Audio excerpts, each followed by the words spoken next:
Terima kasih. Ini tema yang menurut saya selalu menarik, baik tarekat maupun kaitannya dengan habaib terutama. Sebenarnya tarekat saja sebenarnya ini ya biasa-biasa saja. Karena ada kaitan dengan Habib Lutfi maka menjadi memukau gitu kan. Sebenarnya kan Jatman atau Habib Lutfi dalam konteks nomenklatur keagamaan, ke-NU-an atau politik kita itu sebenarnya juga biasa saja. Sebelum, lagi-lagi saya meyakini ini, sebelum 2 tahun lalu, sebelum Kiai Imaduddin mengobrak-abrik tatanan itu, kan gitu. Jadi ini yang harus disalahkan Kiai Imaduddin sebenarnya dalam tanda kutip. Sehingga Jatman kemudian apa sangat seksi perdebatan atau diskusi tentang itu. Tetapi begini, tentang naiknya Profesor Kiai Haji Al-Mursyid Ali Maskur Musa sebagai Mudir Ali dan juga tandemnya Kiai Halwani Nawawi Berjan Purworejo sebagai sebagai Rois Ali, saya melihat bahwa kongres atau sebutan lain itu yang di Donohutan itu punya 2 cacat bawaan ya. Pertama adalah tidak jelas di Donohutan itu seperti podcast sebelumnya itu kongres biasa atau luar biasa. Kalau penamaannya kan kongres saja tanpa ada tambahan luar biasa. Tetapi dalam praktiknya friksi, kemudian konflik, kemudian sampai perhelatan tersebut itu penuh nuansa namanya keluar biasaan. Jadi faktanya atau asbabun nuzul yang melatar belakangi Kongres Donohutan itu luar biasa.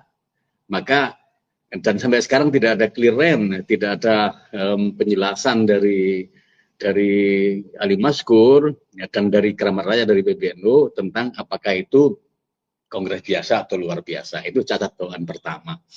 Kemudian yang kedua adalah bahwa kita sebenarnya mengidealkan Jatman ini dikelola, dikendalikan, diimami, dimursyidi oleh mursyid sejati, mursyid yang memang dari awal seperti konteks atau dalam bahasanya Kiai Ubaidillah itu mursyid yang zuhud, tarkud dunya lil ajril akhirah.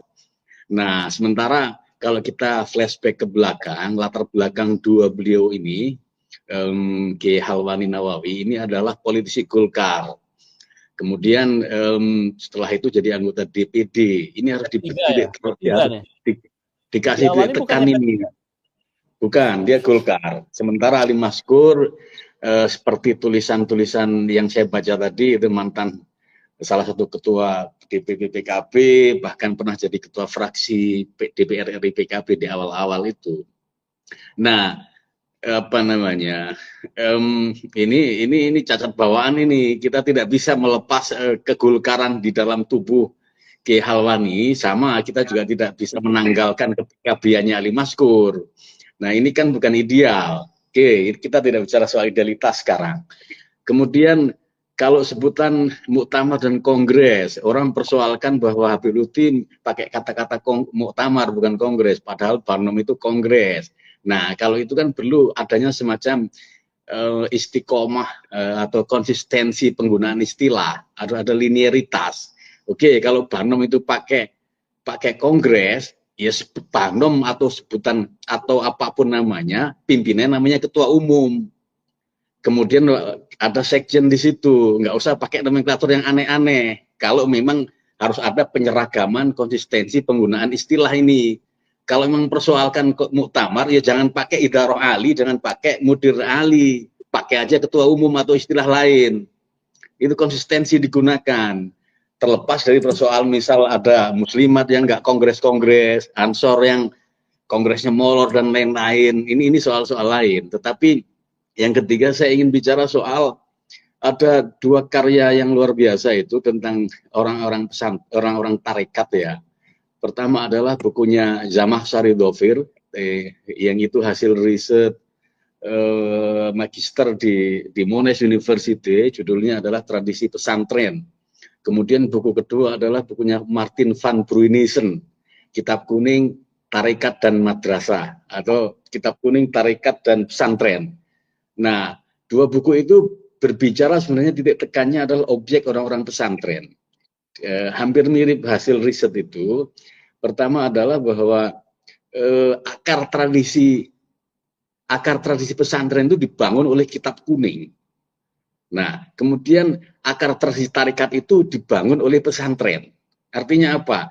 Artinya sebenarnya tidak ada namanya tarekat, tidak ada namanya kaum sufi, itu kalau tidak hidup di pesantren, tidak didasarkan pada kitab kuning atau sebutan lain. Oke, dari situ kemudian terbaca misal, kalangan habaib itu apakah ada tradisi pesantren di kalangan mereka? Nggak ada. Habaib itu tradisinya adalah dari panggung ke panggung, dari maulid ke maulid, dari sholawat ke sholawat.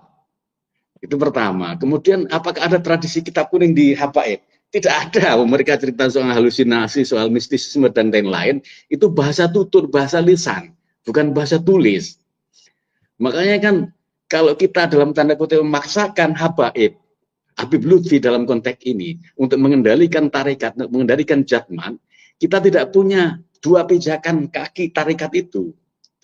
Pijakan pertama adalah berupa kitab sukuning atau kitab-kitab turos. Kemudian kitab kedua adalah kaki kedua adalah namanya tradisi pesantren. Tradisi kepesantrenan yang diserap dari nilai kitab kuning itulah jadinya adalah tarekat di Indonesia ini. Nah, jadi sebenarnya ahistoris kalau kemudian terlepas dari apakah Habib Lutfi dalam tanda kutip merebut jatman dari kiai-kiai sebelumnya atau tidak, yang jelas saya melihat ketika habaib mengendalikan tarekat itu ahistoris. Mungkin itu dulu Mas Yusuf. Oke, ini menarik ini ketika habaib mengendalikan tarikot adalah ahistoris karena basic atau basis tarikot itu didasarkan pada pondok pesantren yang ada di Jawa gitu ya. Tetapi mungkin akan berlainan ketika kita ke Sudan itu ya. Juga sama basis tarikot di situ gituan ya. Kemudian ke Mesir itu pun sama gituan ya. Nah, yang ingin saya tanyakan begini. Konflik antara Jatman dan Patman ini, Patman itu kalau tidak adalah perkumpulan ya, Jamiah Ahli Thariqah Mutabaroh di sini. Nah, menurut Anda ini akan semakin mengkristal atau seperti apa ini, Dr. Soleh ini? Ya, ini pertanyaan investigatif ya dan menggelitik. Kalau jawabannya kita carikan di lapangan atau basic dukungan yang sekarang yang di sekitaran Habib Lutfi itu sebenarnya Patman atau kelompok Habib Lutfi itu nyaris tidak memberi perlawanan berarti, oke. Tetapi kita juga melihat bahwa Kiai Halwani dan Ali Maskur juga tidak cukup confident untuk meneguhkan bahwa dirinya adalah pengendali satu-satunya jatman. Nah ini sebenarnya mereka ini sama-sama, kalau istilahnya orang Jawa itu kalau adu ayam itu sama-sama geledek gitu loh. Sama-sama tidak confident. Ini dua pertarungan yang orang udah kehilangan konfidensi masing-masing itu. Satu sisi kelompok Habib Lutfi merasa tidak confident karena basic dukungannya yang terus tergerus, satu sisi. Sementara Ali Maskur juga cukup confident. Kenapa? Ya karena dia tidak mempersiapkan diri dari awal mengendalikan, mengambil alih posisi Habib Lutfi ini. Jadi tiba-tiba dia dapat limpahan, dapat ketiban sampur ya, untuk mengendalikan jatman ini. Nah, seperti apa ke depan? Ya ke depan tuh yang menang menurut saya adalah yang militansinya kuat.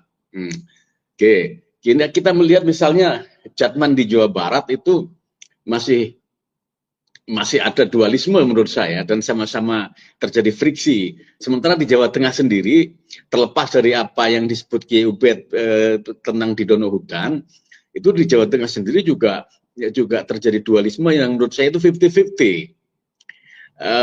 Ini kan tarekat ini, baik Jatman atau Pakman dan semacamnya, itu kan kuat di Jawa Timur, Jawa Tengah, kemudian sebagian Jawa Barat, dan organisasi-organisasi tarekat yang di luar Jawa kayak di Al-Mustafawiyah di Rantau Prapat atau di Sumatera Barat dan lain-lain, atau di Palembang atau di Kalimantan Selatan, itu mereka juga tidak seperti umumnya orang-orang NU yang di luar Jawa, itu ngikut arus saja gitu. Nah sebenarnya kan kalau memang terkait dukungan dalam arti formal, itu di luar Jawa itu waiting ya, posisinya itu menunggu saja Sementara yang di Jawa ini itu tergantung pada ketokohan mursyid masing-masing. Ketokohan mursyid masing-masing itu kita melihat bahwa banyak kok mursyid-mursyid thariqat yang tidak begitu peduli dengan pakai jatman mau patman. Yang penting kan kita wirid, kita suluk, kita beriadoh dan lain-lain. Itu yang tidak peduli banyak di Jawa. Padahal basisnya itu di Jawa. Sementara di luar Jawa itu basisnya di atas kertas saja. Mereka nunggu siapa yang melakukan pendekatan begitu. Ya.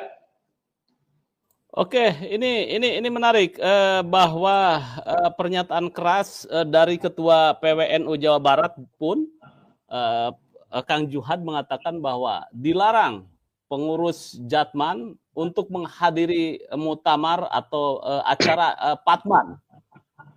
Itu sangat tegas. Artinya ini kan semakin mengkristal kalau menurut saya kedua belah pihak.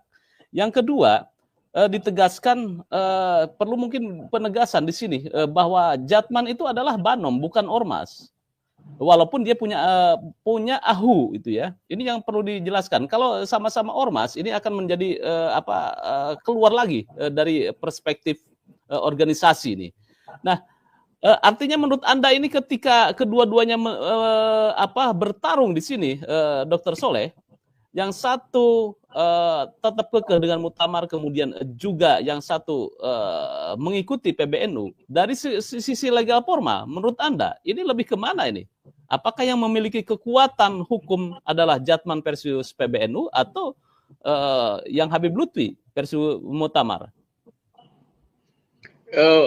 Itu nanti secara definitif Mas Taufik yang bicara lebih pas itu. Tetapi kita melihat bahwa kita tidak pernah mendengar bahwa ketika misal Kongres Ansor itu kemudian dianulir oleh PBNU atau Kongres Banom dianulir oleh PBNU, kan tidak pernah dengar itu. Nah, namanya juga Banom, badan otonom. Kalau misalnya PBNU menganulir Habib Lutfi ini, kalau negara mengakui karena ada AHU dan macam-macam, kita bisa berbuat apa? Itu pertama. Kedua, PBNU Jawa Barat melarang Jatman untuk datang ke Pekalongan. Ini kan instruktif ya.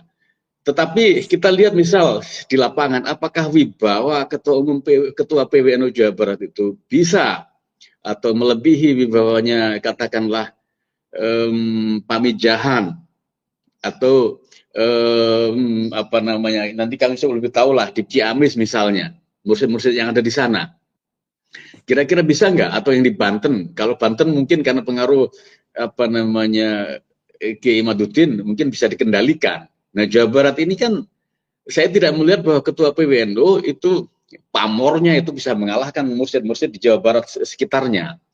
Nah, justru pamor itu lagi-lagi saya harus menyebut itu bisa dikalahkan pamor mursyid-mursyid yang masih berbaiat dalam tanda kutip Pekalongan itu oleh Kiai Abbas, oleh mungkin dalam derajat tertentu itu Kiai Alawi, seperti yang lain dan lain. Nah, kalau tidak bisa formal seperti itu saja, makanya di sini harus ditegaskan ini adalah hasil kerja Kiai Imaduddin Utsman.